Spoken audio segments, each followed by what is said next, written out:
প্রণাম নেবেন। কামোদা একাদশী ব্রতকথা।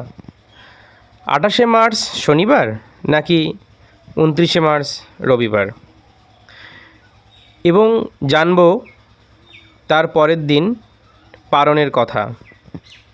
চৈত্র মাসের শুক্লপক্ষের একাদশী তিথিকে কামোদা একাদশী তিথি বলা হয়। আমরা বাঙালিরা সূর্য উদয়ের আগে যে যোগটি শুরু হয় সেই যোগকে গুরুত্ব দিয়ে পালন করি। তাই 28শে মার্চ শনিবার সূর্য উদয়ের পরে একাদশী যোগটি শুরু হচ্ছে। তাই উক্ত দিনে ব্রত না করে 29শে মার্চ রবিবার কামোদা একাদশীর ব্রত পালন করবেন। এই ব্রত পালন করলে কি হবে? এই ব্রত পালন করলে একাদশী দেবী তার শরণে আগত প্রত্যেক ভক্তের হৃদয়ে সৎ চিন্তা এবং সৎ কামনার জন্ম দেবে এবং তাদেরকে মুক্তির পথে পরিচালিত করবে। পরের দিন সোমবার 30শে মার্চ, এই দিন পশ্চিমবঙ্গে 5:32 থেকে 7:10 মধ্যে পারণটা অবশ্যই সেরে নেবেন। এবার আসি পৌরাণিক আখ্যান, পৌরাণিক কথা। সূর্যবংশীয় রাজা দিলীপ একবার মুনিশ্রেষ্ঠ বশিষ্ঠকে প্রশ্ন করলেন যে কামোদা একাদশী সম্পর্কে তিনি জানতে চাইলেন মুনি বশিষ্ঠের কাছে। তখন মুনি বশিষ্ঠ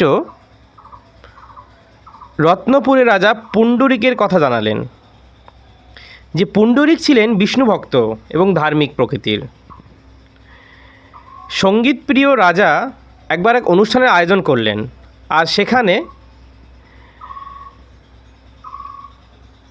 সেখানে চিত্তবিক্ষোভের জন্য গন্ধর্ব ললিতের ছন্দপতন হয়।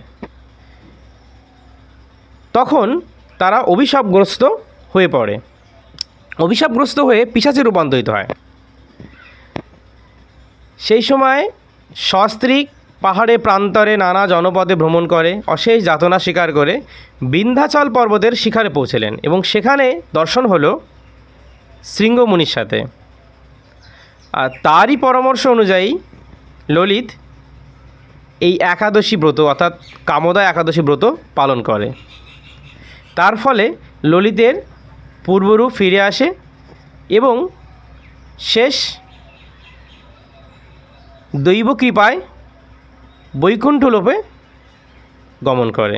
তাই মুনিরাজ বশিষ্ঠ বলছেন যে এই কামোদা একাদশী যে নিষ্ঠাপূর্বক পালন করবে তার সর্বপাপ মুক্ত হবে এবং সে দিব্য ধামে দিব্য লোকে গমন করবে।